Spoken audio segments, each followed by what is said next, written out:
First of all, I think Africa really embodies the best of the development that we could have potentially. What I mean by that is that we think in France that we should focus all our energy on three key things, four I would say. Sure. First, and it's not by order of importance, but Sure. biodiversity, you know, nature, the ocean, climate and energy, and fourth, something you need a tool to make sure that this is preserved, which is what we call green finance, Right. and developing new innovative financial tools to protect the environment at scale.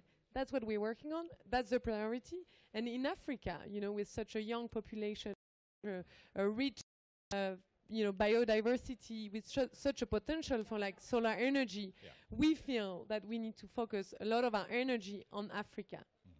And in terms of the work that you are doing around Africa, around the kind of issues that you have just raised now, just give us a sense of some of the areas, countries where you are working.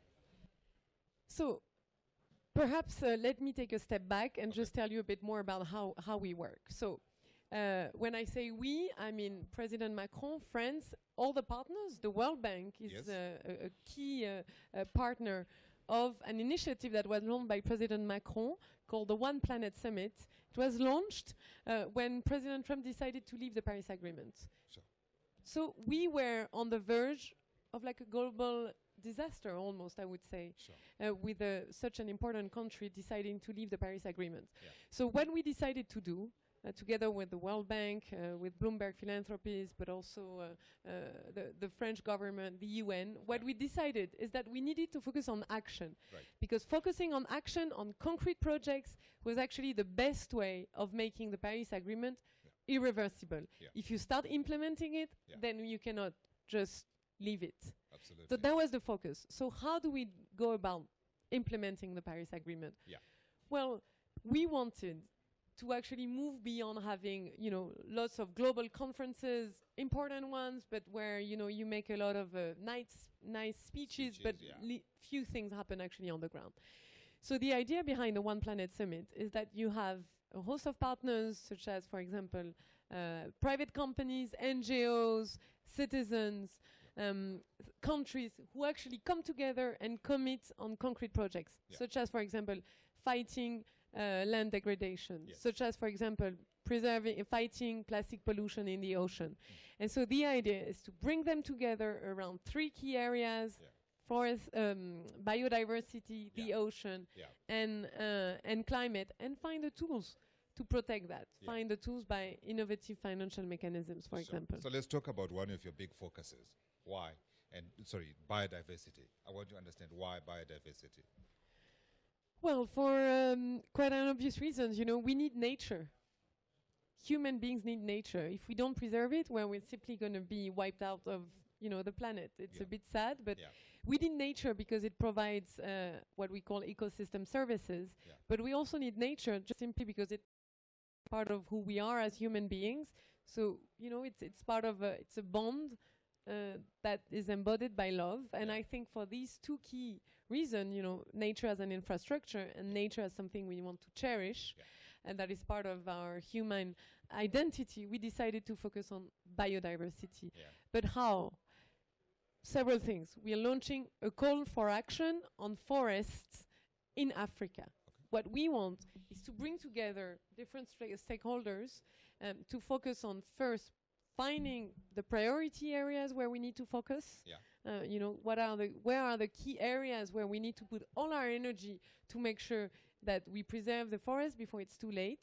And second, what we want is to identify the business models that protect forestry. So how do we use public money in a different way to attract, for example, private capital? That's what we want to do. That's this call for action. And we want to focus on transparency, reporting, monitoring, and the WWF will be helping us do that. So here in Africa, we have seen, I think I was going to say Kenya and Rwanda, but I think in order of who started this first, we'll say Rwanda, then followed by Kenya, taking action on plastic pollution. Do you think we could be beginning to see here a sea change in terms of how people look at plastics, and that this could pick up in other parts of the world? Well, I think we have to be optimistic because the situation, let's face it, is quite depressing when we look at, plastic pollution. Yeah. So let's not be naive. We'll still need a bit of plastic in our lives. For example, I'm thinking about, hospitals, for example. Yeah. But we need to fight it. We need to fight that plastic pollution. But when it's in nature, when it's in the ocean, it's too late. So what we need to do is radically transform the way we produce and the way we consume goods. That's what we're working on. In France, for example, we've partnered with the Ellen MacArthur Foundation and we've launched a national plastic pact. We're doing that also and pushing for that at the European level.